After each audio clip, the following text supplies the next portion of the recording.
Hello, this is Robert Polinick with the owner of Brutal Iron Gym, here for a quick video on how to improve internal and external rotation in the shoulder. So you want to lay on your side. I have my knees bent to whatever is comfortable. So I'm going to have the arm that I want to work on will be the side that I'm laying on. The shoulder, instead of me laying on top of my shoulder, I'm going to be laying a little bit behind my shoulder. And instead of having my arm straight out from my body, I'm going to have it a little bit down. So what this does, it allows our shoulder room to rotate within the socket.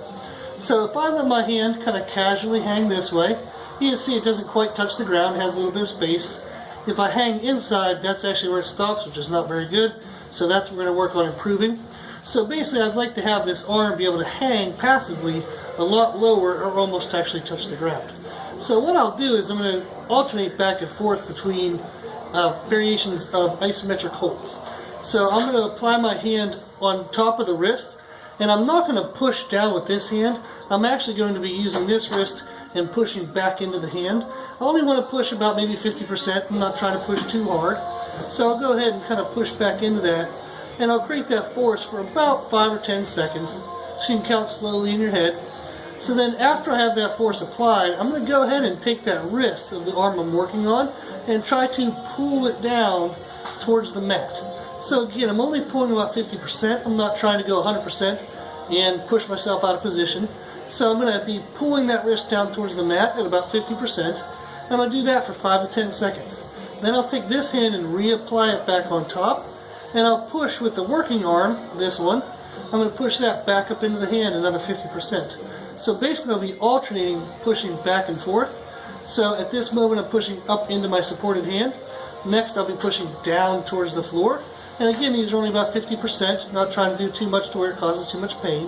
I'll then move this hand down again, and then I'll push back up into it. And again, 50%. So if I repeat this sequence over and over again, so it might take you 3 or 4 times, it might take 8, 9, or 10. But what I'll start to do, and you can start to see in this video, is I'm starting to be able to get a lower and lower height out of that arm that I'm working on. So what I'll do is I'll try one more time here, and you'll be able to see again that I'll be able to lower down. So hold it for, again, about 5 to 10 seconds, then lower down again. So compared to where I started, I was able to get it much lower, and there's been no muscular damage. All I'm doing is working the tightness in my shoulder away by allowing my upper arm bone to rotate within the socket.